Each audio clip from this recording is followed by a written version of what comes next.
Okay, let's start. Here we go. So I looked at the web work, and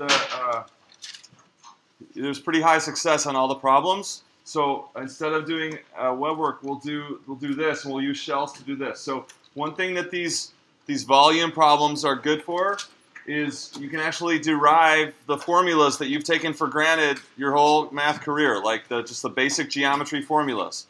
Volume of a cone, volume of a sphere, volume of a cylinder. So all those things that you never really thought about where they came from. Now we have a technique to actually to create those formulas. So let's create the formula for the volume of a sphere, and we'll use shells to do it. So what does that look like?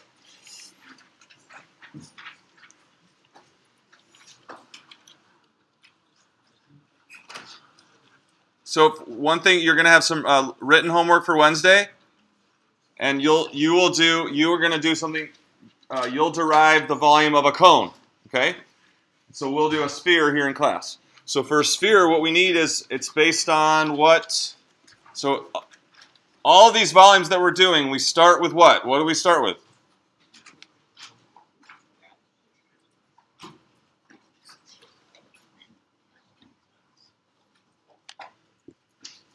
What comes before the solid? What do we start with? Okay, a region, right? But what even comes before the region? Yeah, so equations or functions that define the boundaries of the region. So it all starts with a function or equation that gives a graph, a curve or a line.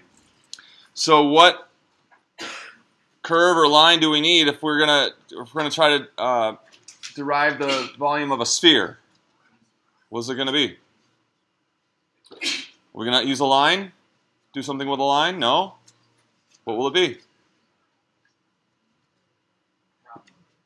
Parabola. Can we use a parabola to then somehow rotate it to get a sphere? No. Cosine and sine. Nope. I thought this was an easy question. Thank you. A circle. Circle. Sphere is like a three-dimensional version of a circle, right? So we're going to do a circle. And if it's any sphere, right? We're going to say with what? With any radius. So radius.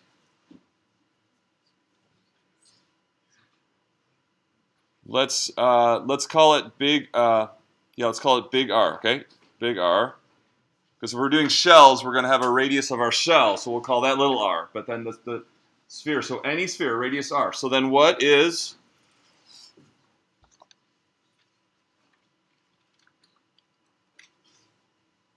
the equation that we're going to use that's going to be our foundational curve that's going to result in a sphere with radius capital R?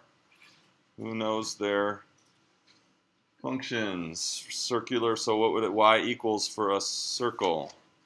And I could, as draw the whole thing there. So the equation is x squared plus y squared equals, no, any sphere, any circle, capital R squared, right? So then what would y equal?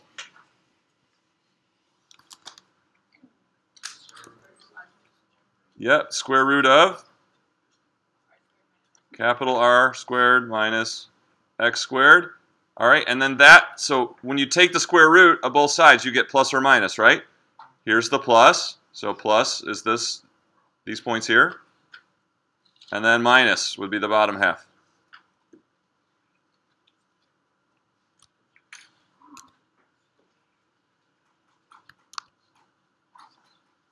Okay.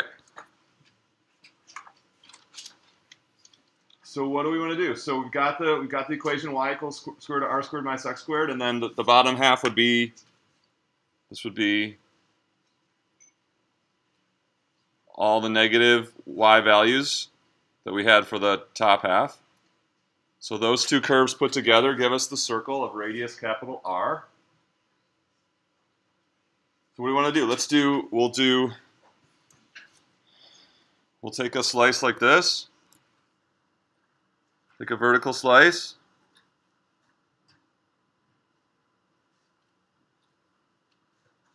And we'll rotate it around the y-axis, and we'll get a washer, a pancake, or a shell. Shell.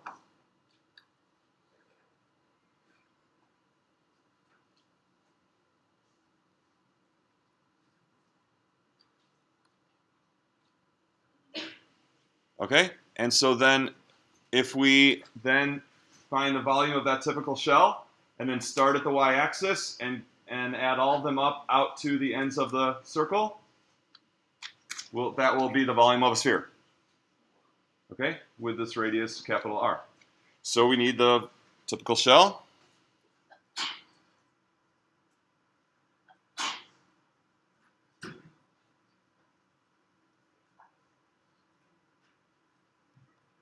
Okay, and then we're going to unroll it, and we get this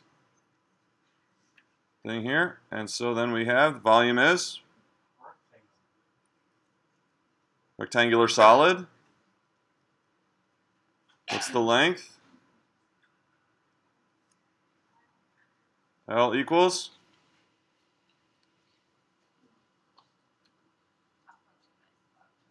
You already did this for homework, right? So you're all thinking it but not saying it? 2 pi. Now capital R? No, this is not capital R. Capital R is what? The radius of our circle, or sphere in the end.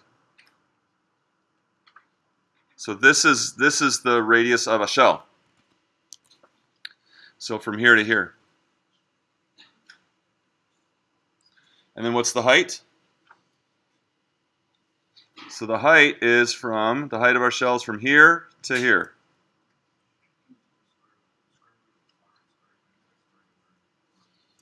Okay, what is that right there? That dimension that I just showed in its simplest form.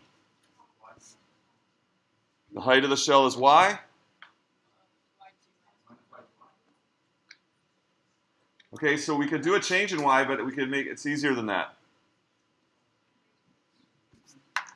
Yeah, we could do this minus this y value minus this y value, but use symmetry, right? Use symmetry. What is this in its simplest form? It's not on your smartphone. 2y. 2y.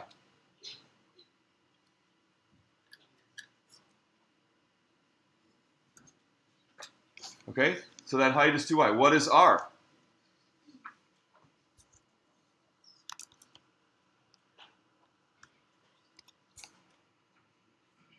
What is r? From here to here. Should be good at this by now. X. Yeah, x. Okay, what is our little thickness? Delta x. So which one do we have to rewrite? We have to rewrite y in terms of in terms of x. So it's going to be 2 times. Well, we know what y is. It's right there.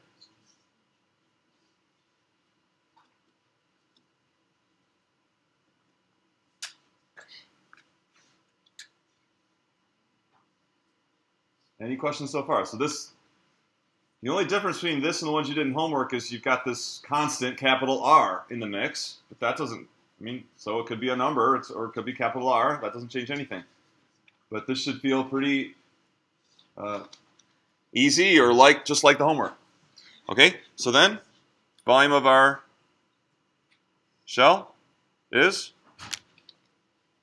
length 2 pi x times the height, which is 2 times square root of r squared minus x squared delta x. Did I set that up right?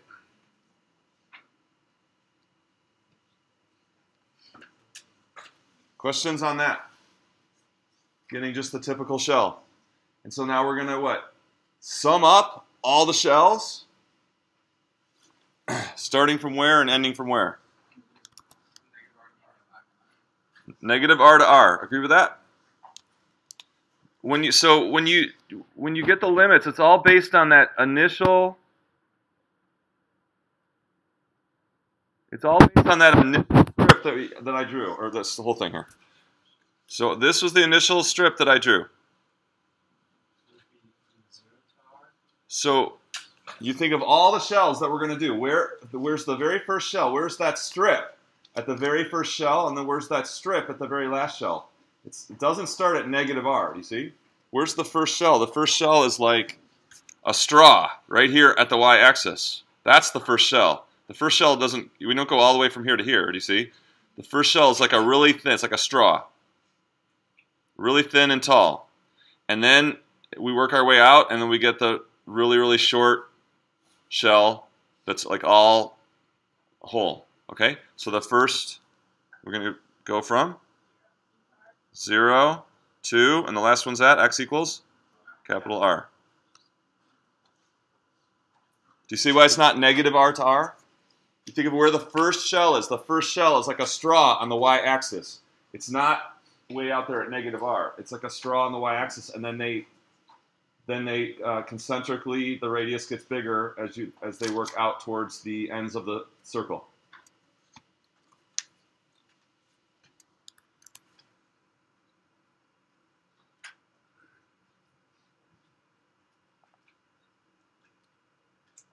This is the first shell, and it's the worst shell I've drawn all day. But that's the red one is the first shell at 0, x equals 0, okay? So then we got 2 pi times 2. Let's put all our factors together. X square root of r squared minus x squared dx. Okay, now we got to do the math. So with all these volumes of these solids, we've typically just set them up and stopped. It does not mean we forget everything we learned about taking antiderivatives. So here's practice to take an antiderivative, and hopefully I've trained you well for you to immediately see that this is what? Hopefully, so you're thinking that it's undoing the product or chain? Chain, look, you have the derivative here of what's inside here, right? This is x squared, and you have 2x right there. This is perfect opportunity for undoing the chain. So what is it? We're going to take so we got 4 pi. Let's just hold on to that. So that's that 4 pi right there. And then, so what do we got? We're going to do the antiderivative of something to the 1/2.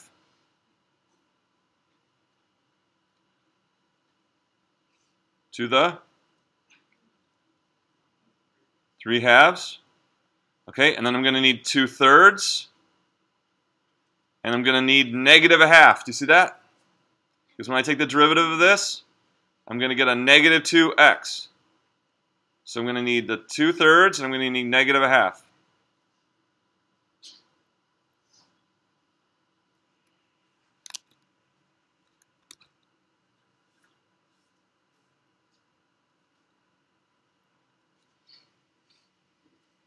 From 0 to r.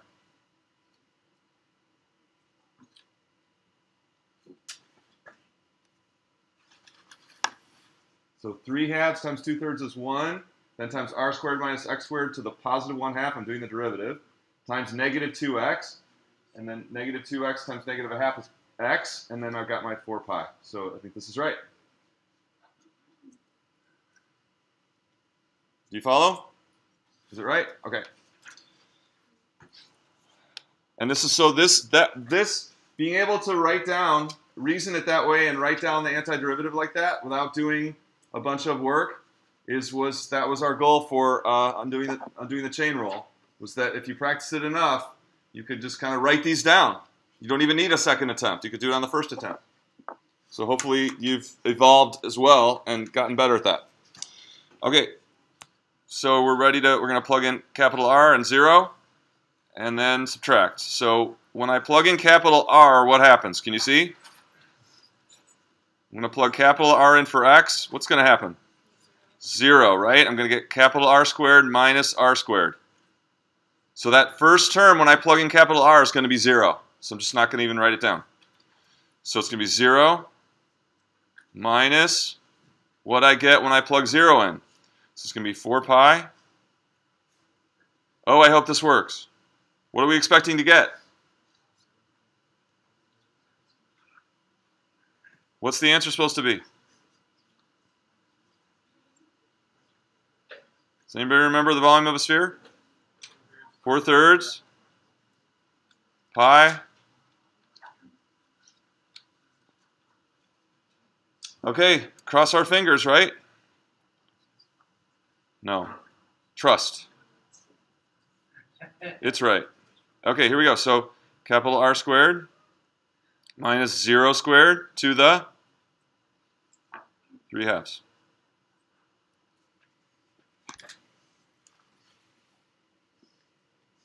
Okay, let's do the math. Do we get it?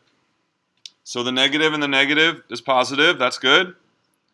We've got a pi. So let's see. Here's our, we got 8 pi over 2. Is that 4 pi over 3? So here we go. 2's go away. Negatives go away. 4 pi over 3. Then R squared to the 3/2.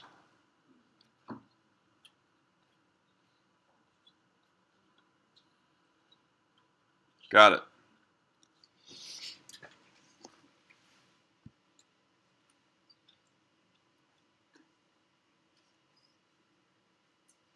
Okay, pretty cool. So we use shells to derive the formula for the volume of a sphere.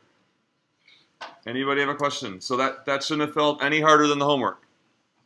It's just you had a capital R that came along for the ride. Instead of having all numbers, you just have a parameter, capital R, and it just came along, and then our answer was in terms of capital R. And that's the volume of a sphere, any sphere. So you'll do this for a cone. I'll give you a little setup so to get you started, but you'll do the same thing for a cone, okay, for written homework on Wednesday, along with maybe some other book problems, okay? Questions? Anybody have a question? Did it make sense?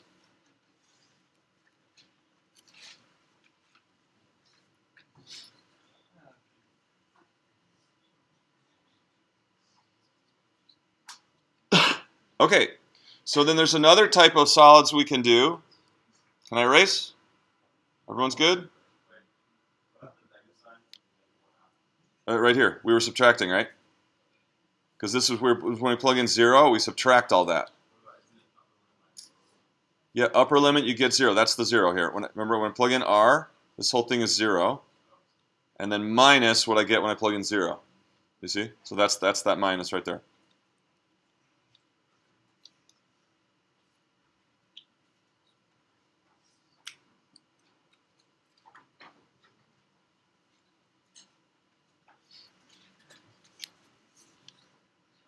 Other questions?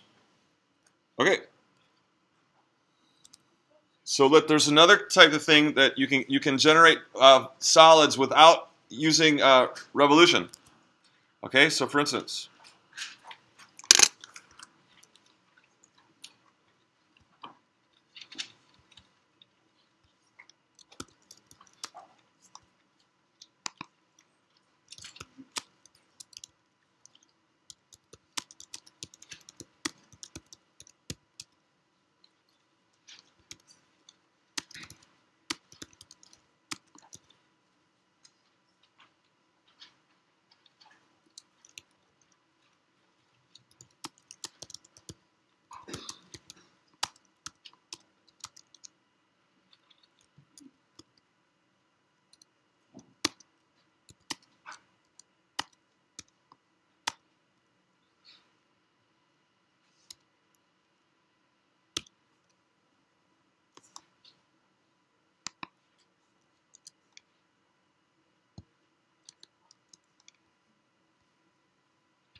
Okay, so what's going on here? So let's find the volume of the solid formed by region R, which is bounded by y equals 1/2 x, x plus y equals 8 in the first quadrant, and then cross sections parallel to the y-axis are semicircles. What's going on here? So we're not revolving, but instead we take that region.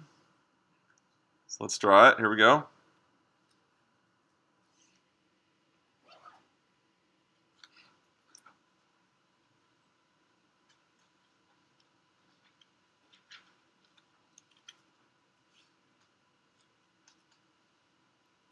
So we got y equals 1/2 x. We got x plus y equals 8.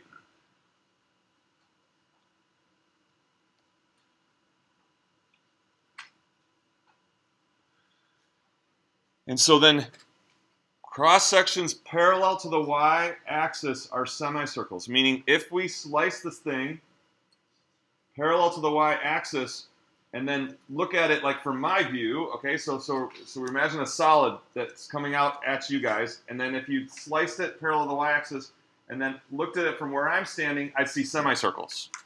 So we're going to take our typical slice like this, and instead of revolving that, that's going to be the base of a semicircle.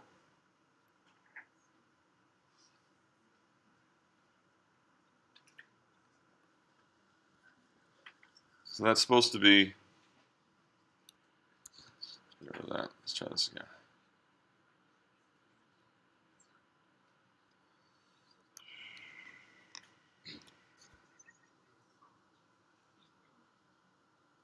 So I'll just draw it like this for now. But that's coming out at you, okay? That's not going to the left. That is coming straight out of the screen at you guys. So then over here you get a real small one, right? Because it's going to be our strip is the diameter of the semicircle. So here you're going to get a small one, and then the biggest one you're going to get here is at the left side. Okay, so then let me see if I can draw this thing.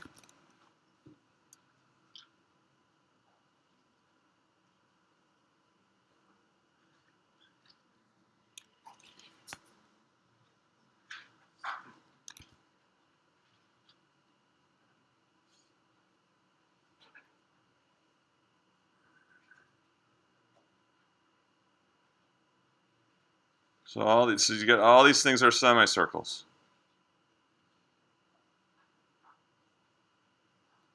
Like that, something like that. A weird cone though, because of the, this isn't, yeah, something like half of a distorted cone, distorted. So it's something. It's going to look something like that. Okay. Yeah. So the region is the base of it. The region, so that the base of this thing is flat on the screen, and then the solid itself is coming out of the screen. Okay. And so then the bottom is flat. So you can pick any kind of shape to be this cross section. So that blue strip could have been the base of squares, and then you'd have all squares stacked up, and that'd be something of like a rectangular pyramid, or yeah, okay, or triangles, right? So or that strip could be the base of a triangle coming out at you, and then all your cross sections are triangles.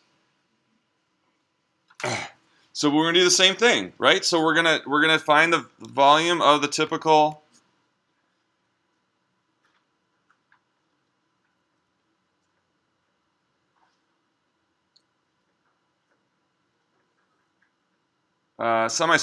semicircular disc.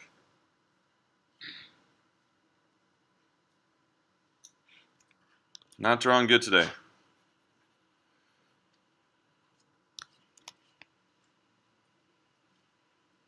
Wow. Okay, got the idea.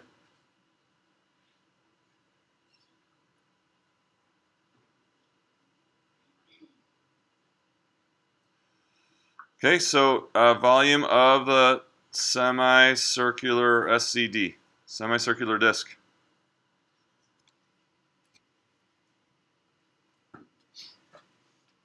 You can do it. You finish it. Okay, so you finish it. That's the volume of the semicircular disc. Okay?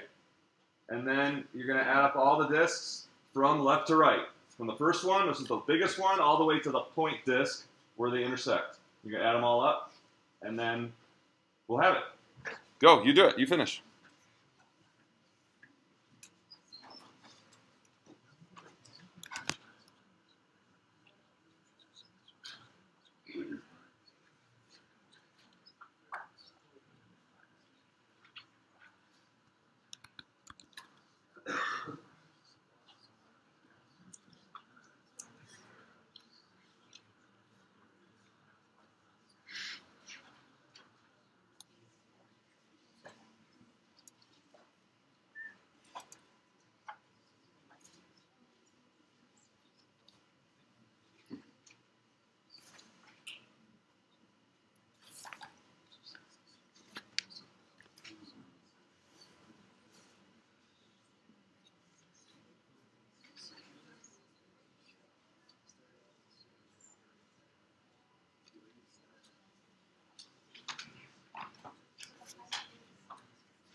If you're stuck, it's just half of a pancake. That's all that is, right? It's a semicircular disc. It's just half of a pancake.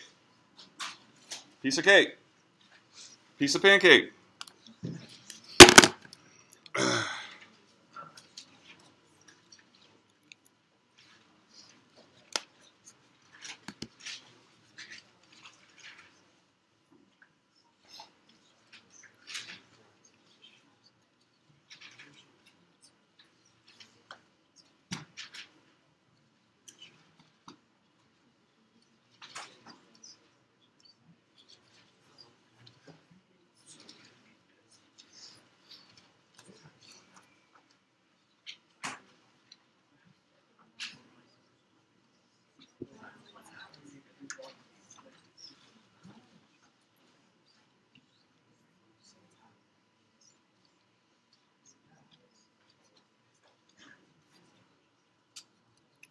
Should have said.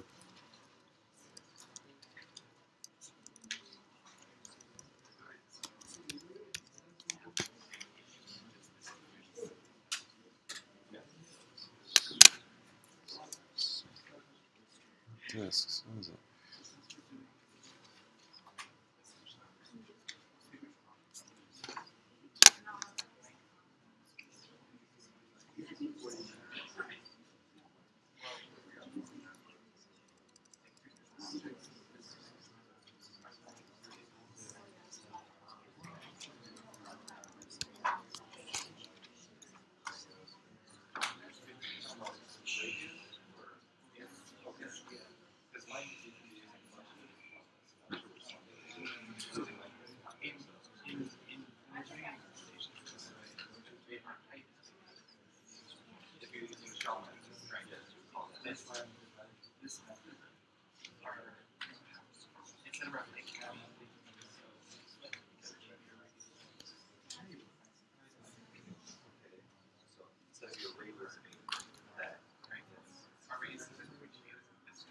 Well, we're not using a shell. Right. While you're doing it, you fix some extra. Five lines corresponding half. You want to add those up for all the different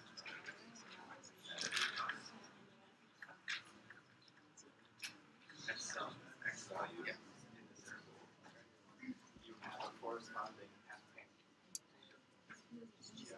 Right? You find the volume of that pancake, and then you add up all the other volumes for that correspond to different.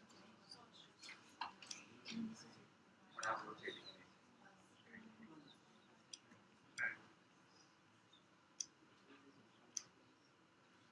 is the volume of the thing? So here's some x.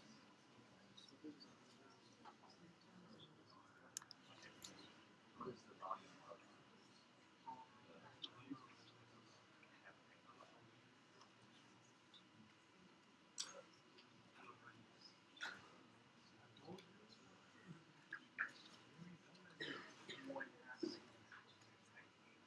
like I'm just trying to cite this the volume of a box or what's the volume of the pen?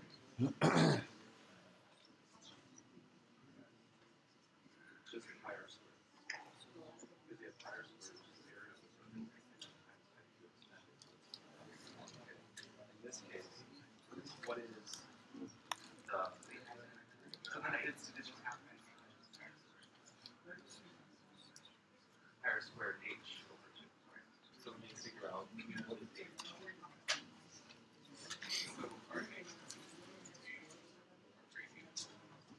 No, r is no, so this is you're laying it flat.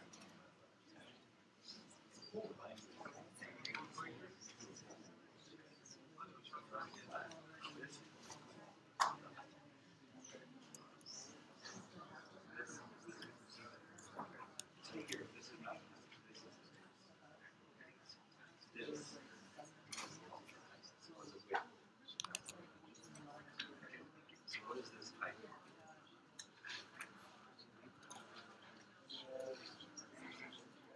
Yes.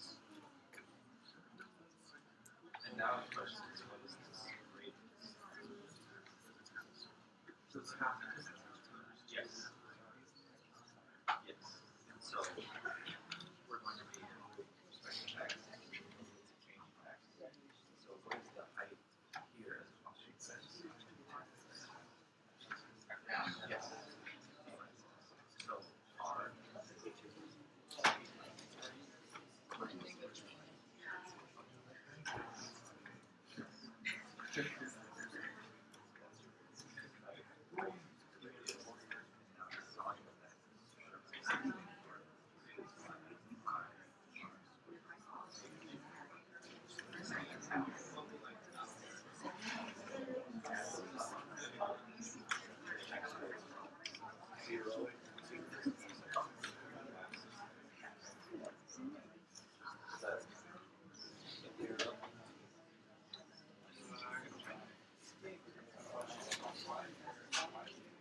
Okay, so you should have determined that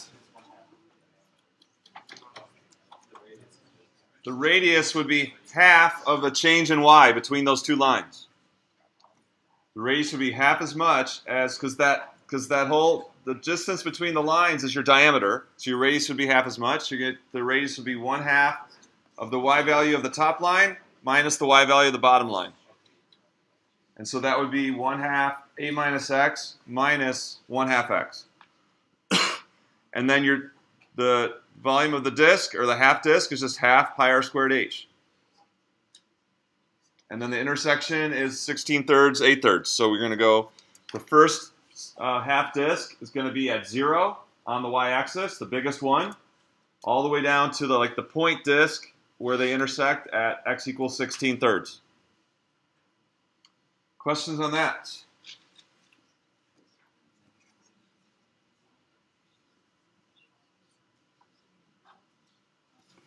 Does it make sense? All right, so like I said, this cross sections, then they can choose any shape. It could have been a square. I could have had cross sections parallel to the y-axis are squares, or I could have cross sections parallel to the x-axis are isosceles right triangles, meaning that the height of the triangle is the same as the base or your strip. Okay. So these cross-section problems where you're stacking them up on a region, you can have all kinds of shapes, not just ones that end up being circular. Okay? Because of revolution. It's not revolution, right? Anybody have a question on that? Yeah. Can we do it like the normal way that we do using 5 different? What's that? You know how like usually we find like But this isn't a solid of revolution. You can't get this by revolving. It's because these lines are not symmetric up and down. You can't generate this solid by revolving it. And all the ones we've done have been generated by revolving it. So this type of problem is you can get solids that are impossible to form by revolution. You're gonna have a region, and then you're gonna stack a cross section, or you're gonna stack elements that are some shape on that flat region. You're not revolving. We're not revolving. Everyone see that? We never rotated this. We just took half disks and we stacked them onto a region. Stacked them this way onto the region that the region was the screen. So these are not by revolution. So you'll have some examples of that. Okay. We're finishing volumes. We're going to move on to arc length. Last chance. Okay.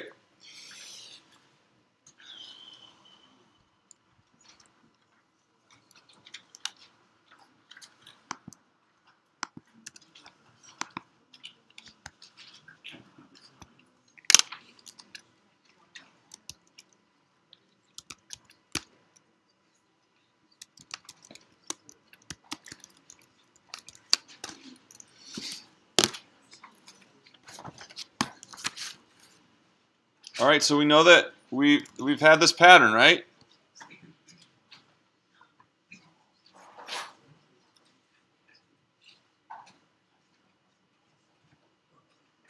We started the course by talking about rate of change and accumulation. By summing up bits of change in some quantity, we get the total change. So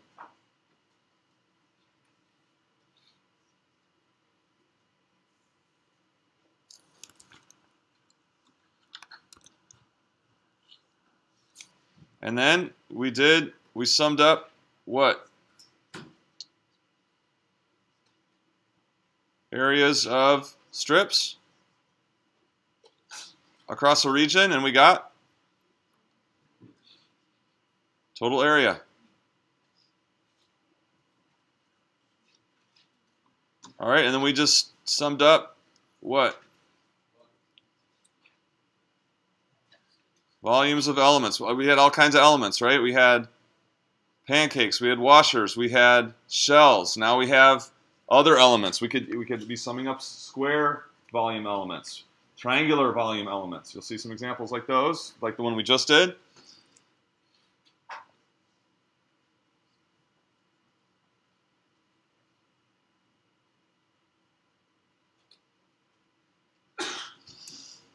So the question is, what do we sum up to get the total length of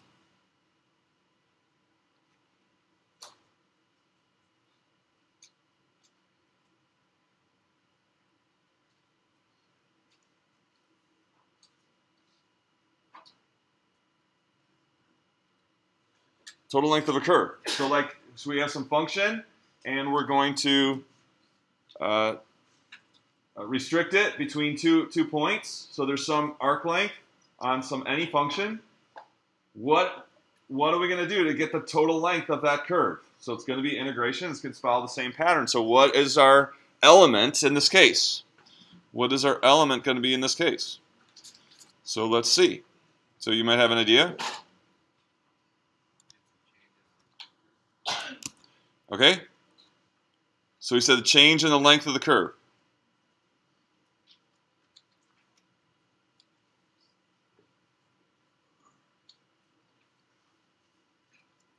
So here's our function f. So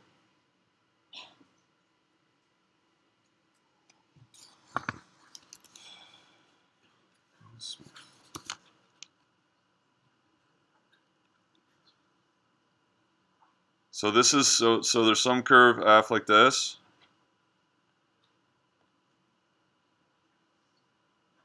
Some function. All right, and so suppose we were interested in the length from A to B.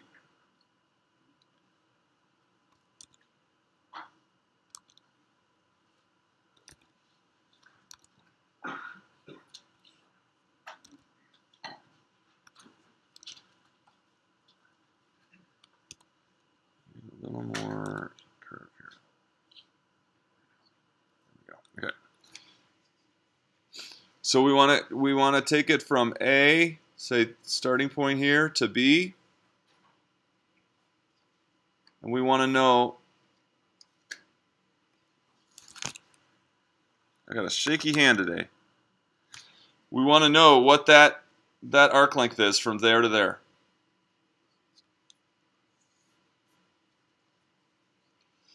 Okay, because it's important that this turns out right, I gotta try this again here. Okay, that's a little better. Yeah, that'll work. Okay, so what are we gonna do? So we want to get that length of this curve of the function f starting at x equals a and ending at x equals b. This could be any function. It could be sinusoidal. It could be exponential, right? We can't just go into a geometry book and say, you know, here's the function. Give me the formula for the length of the curve, right? There's a zillion different functions that we could pick, and then in terms of then pick the bounds, we could pick it a zillion ways for where we start and where we end. So we have to do each one individually. So what are we going to do? We're going to break it up into pieces.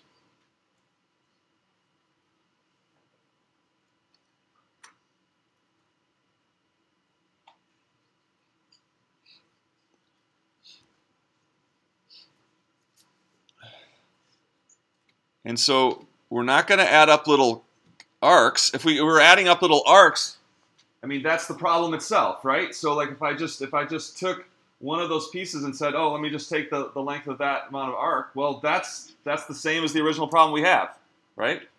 So what is it that what's something that's attainable that we can calculate and then sum them all up, and then eventually that would be like the length of the curve? Yeah, so line segments, right? So line segments.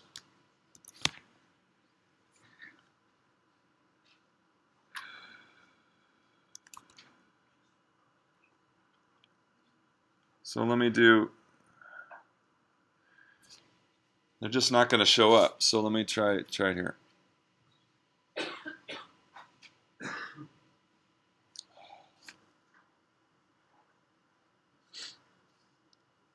So what we're going to do is we're going to look at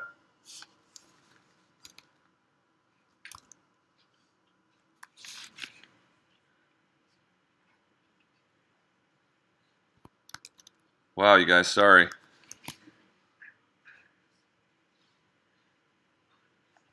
Okay, imagine that's a line segment, just imagine. Okay, and then to the next one.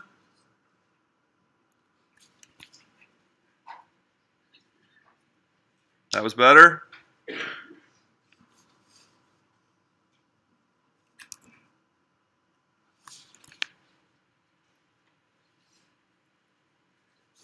Okay, good. All right, so you've got this curve. Imagine, so I'm breaking the curve up into pieces, and then going to do line segments, because line segments are very easy to calculate their length. How am I going to calculate the length of that line segment?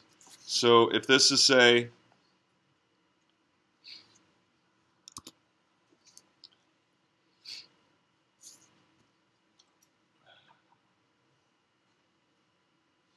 this is x sub a, and then somewhere down the line I have, and maybe this is x sub 1.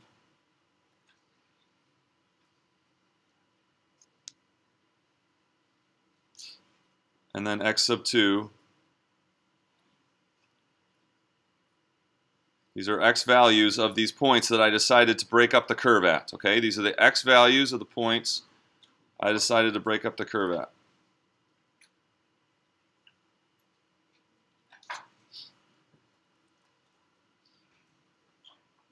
So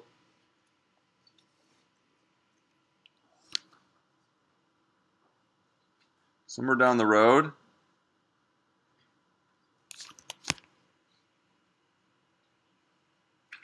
I have the x'th,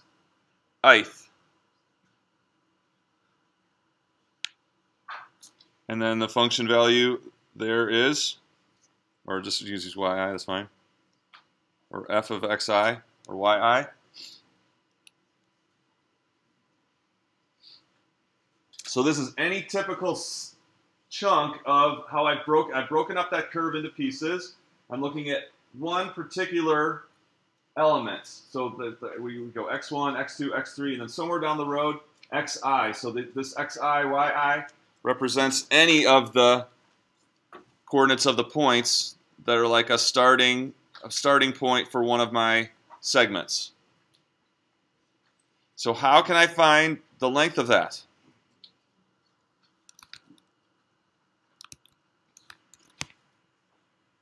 So what I can do is I can make a, what?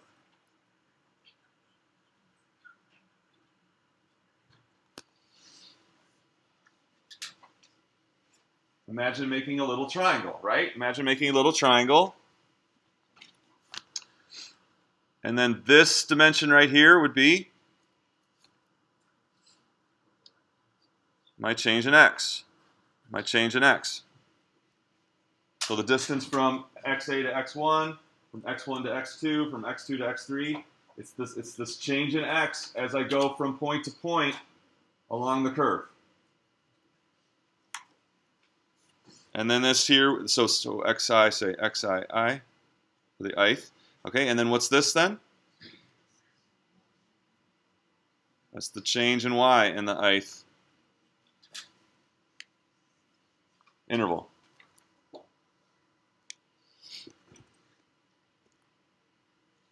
So this is, S stands for little segment length, right? So little segment length. So the question is, what is that? That's what we want, right? So we want that solid red line, which is a little change in S. So eventually, it's going to think of it as a little change in the length of the curve. For now, it's just a segment joining 2 points on the curve. Can you write a formula? Can you write an expression that represents what delta SI is? You should be able to.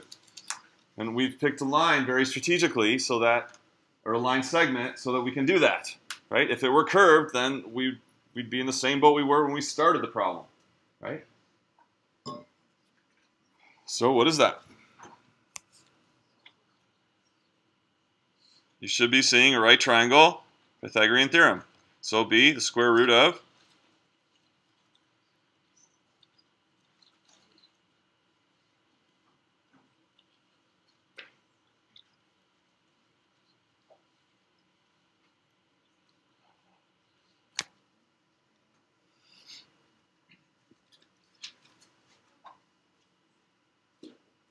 that's under the square root, right? So by the Pythagorean theorem, that little line segment is the square root of the change in x squared plus the change in y squared for that interval between those 2 points on the curve.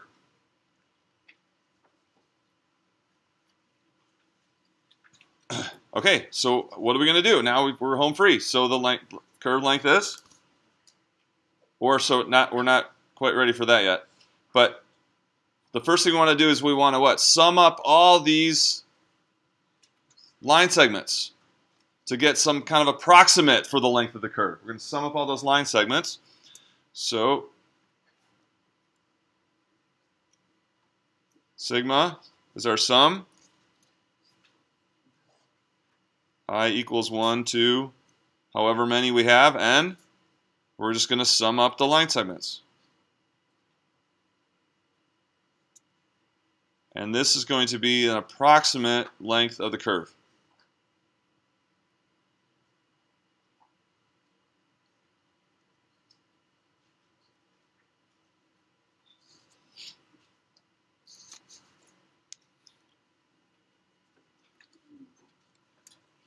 Will it be an underestimate or overestimate of the length of the curve? Summing up the line segments. Under, right? You see this is like taking a shorter route than actually following the curve. So that will be an underestimate. Okay? And so our next step would be then, we know what that is. That's the square root of